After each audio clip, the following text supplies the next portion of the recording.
ताकि हमारे नए वीडियो आपको लगातार मिलते रहें।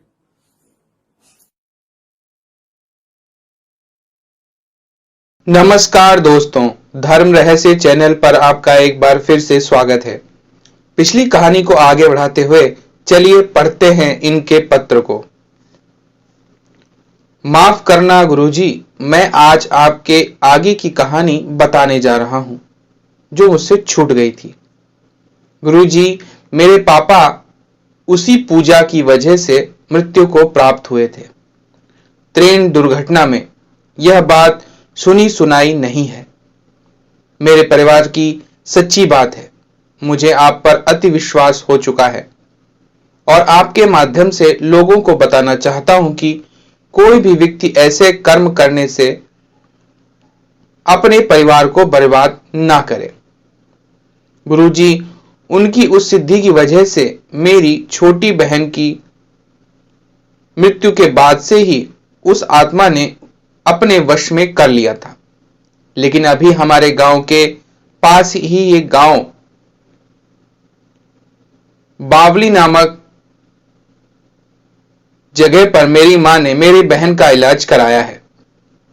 अभी तो वह ठीक है। अभी मैं आपको आगे की कहानी बताता हूं। गुरुजी, जब मेरे पापा को कोई अंदर शमशान में खींचने लगा तो उनकी मदद के लिए कोई अनजान शक्ति आ गई, लेकिन शमशान वाली शक्ति ज्यादा ताकतवर थी। फिर उस शक्ति ने मेरे पापा की मदद के लिए वहां पर अपनी कोशिश की। उसने बाबा मोहन राम को पुकारा। उनकी पुकार पर बाबा मोहन राम आकर उनकी मदद करने लगे और मेरे पापा को उन्होंने घर लाकर छोड़ा।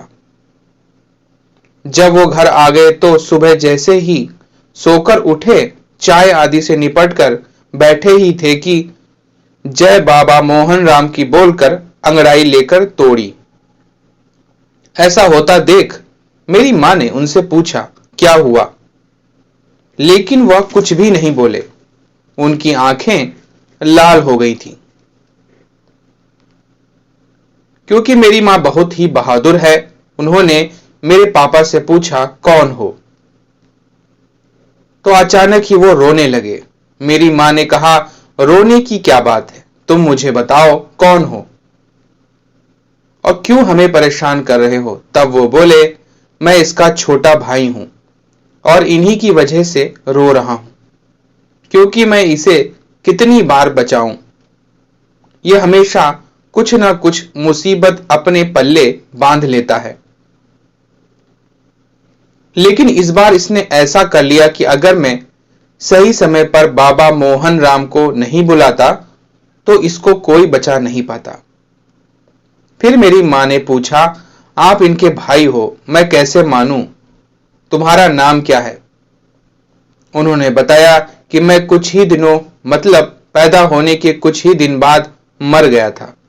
लेकिन जब मैं पैदा हुआ था तो उसके बाद से यह मेरी देखभाल एक मां की तरह करता था।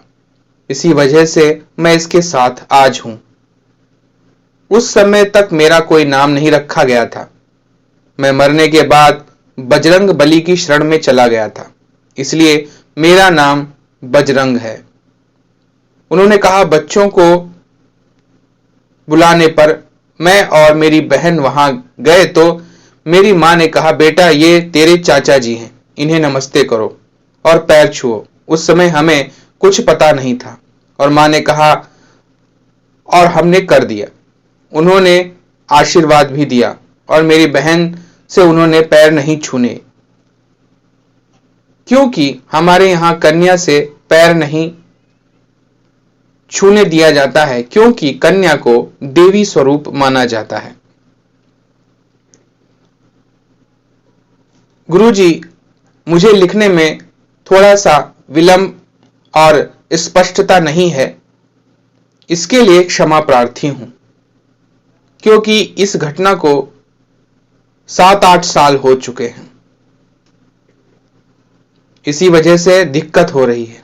गुरुजी, आगे की कहानी इस प्रकार से है कि उस दिन मेरी मां ने मेरे पापा के शरीर में आए मेरे चाचा जी उनसे वचन ले लिया। उनके हाथ में नमक रखकर उनसे कहा कि आप अपने भाई के हमेशा भले में रहेंगे, इनकी रक्षा करेंगे, और उन्होंने वचन दे भी दिया। फिर वो मेरे पापा के शरीर से चले गए। उनके जाते ही मेरे पापा का शरीर कुछ इस तरह अकड़ गया जैसे उन्हें शाम को शराब पी ली हो। तब जाकर के वो काम करने लायक हुए। गुरुजी, इस प्रकार कुछ समय बीता, सब ठीक था, लेकिन मेरे पापा को अब फिर से परेशानी हुई। तो हमारे बगल में ही हमारे कुटुंब से ही मेरे बाबा यानी दादाजी लगते हैं, बस वही हमारा साथ देते थे। मेरी मां ने उनको पूरी बात बताई तो उन्होंने कहा कि बेटी, तू चिंता मत कर, मेरी जानकारी में एक बजरंग बली के भक्त हैं, हम कुछ दिन बाद इसको वहां लेकर जाएंगे, ठीक है। लेकिन अगले ही दिन वो जिसकी सिद्धि उन्होंने की थी वो मेरे पापा के शरीर पर आ गया। हमें कुछ पता ही नहीं चला। उसी दिन सुबह से ही मेरे पापा ने शराब पीनी शुरू कर दी थी। उनकी आंखें लाल हो गई थी, लेकिन उनकी आंखों की पुतली ऊपर की ओर चढ़ी हुई थी और मुंह भी ऊपर की तरफ ही था। फिर भी मेरी मां नहीं डरी और उन्होंने मेरे पापा के बाल पकड़े और कहा, कौन है तू? गुरुजी, उस बड़ी से बड़ी शक्ति के बदन से एक बदबू सी आ रही थी, पूरे घर में छाई हुई थी। तब उसने मेरी मां से कहा कि तुमने मेरे बाल जो पकड़े हैं वो मैंने इसलिए पकड़ने दिए हैं, नहीं तो जल्दी से कोई भगत या तांत्रिक भी मुझे नहीं पकड़ सकता। यह सुनकर मेरी मां ने बाल छोड़ दिए और फिर पूछा कि बता तू कौन है? गुरुजी, उसने बताया, मेरा नाम हरेंद्र है, मैं हरियाणा के पानीपत का हूं। इसने मेरा भोग नहीं दिया और मुझे काम करा लिया। गुरुजी, जैसे ही मैंने शुरू में बताया था कि एक शराब की बोतल और मुर्गा देना होता है इस साधना में। गुरुजी, उसने कहा कि इसने एक मौलवी को चैलेंज किया तो उसकी हवा भी निकाल दी। अब मेरा भोग इसने नहीं दिया है, ठीक है। मेरी मां ने कहा, हम तेरा जो भी भोग होगा दिलवा देंगे, लेकिन इन्होंने तेरी पूजा की है और तू इन्हें ही परेशान कर रहा है। उसने यह गलती मानी। नहीं, मेरी नहीं। मेरी मां ने कहा, तू जा अब। लेकिन फिर मेरी मां ने उससे पूछा, तेरे बच्चे या घर बार हैं? उसने कहा, हां, मेरे 2 बच्चे और मेरी पत्नी और माँ बाप भाई भी हैं। फिर मेरी मां ने कहा कि तू वहां क्यों नहीं जाता, उन्हें परेशान कर ले, यहां क्यों आया है? उसने कहा, मैं यहां पर अपने आप नहीं आया, ये लेकर मुझे आया है। मेरी रोड दुर्घटना में मौत हो गई थी, मैं शराब पीकर चला रहा था, फिर ये मुझे यहां पर ले आया है। मैं अपने आप घर पे नहीं आया, लेकिन मैं अपने घर पर नहीं जा पाया, उन्होंने घर बांध रखा है। इसी बात होने के बाद अचानक ही किसी ने मेरे पापा के शरीर में ही आकर जय बजरंग बली का जयकारा लगाया। इस बार मेरे चाचा जी थे, उन्हें हम अपने पितृ देवता के रूप में मानने लगे हैं। उनका भी स्थान अपने पूर्वज पितरों के साथ ही बनाया हुआ है हमने। वो गुस्से में आकर बोले, इसकी आप समझा नहीं सकती हैं, क्योंकि यह समझने वाला नहीं, यह बहुत बड़ी बड़ी गलतियां करता है, किसी के भी साथ बहस कर बैठता है।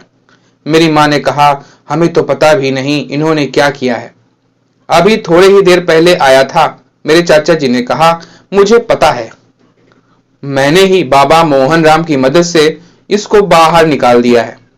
तो मेरी मां ने कहा, इससे बचने का आप कोई उपाय तो बताइए।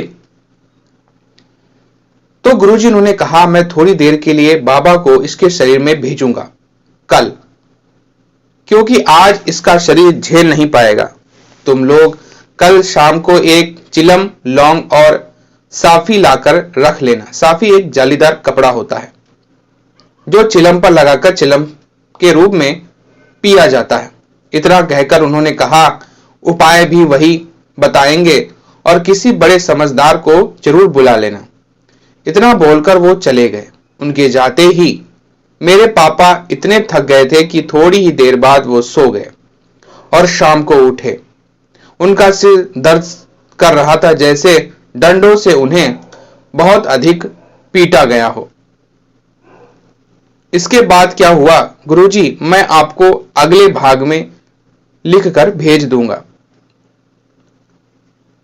ये आत्माएं शरीर पर इस तरह कब्जा कर लेती हैं जिससे मस्तिष्क पूरी तरह से इनके ही चक्कर में आ जाता है। नमस्कार गुरुजी। तो देखिए यहां पर इनके पिता के ऊपर उस प्रेतात्मा का कब्जा है जिसको इन्होंने शमशान में जाकर सिद्ध करने की कोशिश की थी।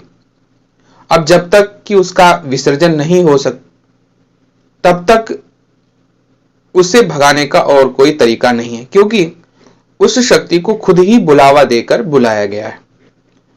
साधने से पहले यही आवश्यक हो जाता है कि आपके अंदर इतनी अधिक ऊर्जा पहले से विद्यमान हो कि आप ऐसी शक्तियों का मुकाबला अपने मस्तिष्क से बड़ी आसानी से कर सकें।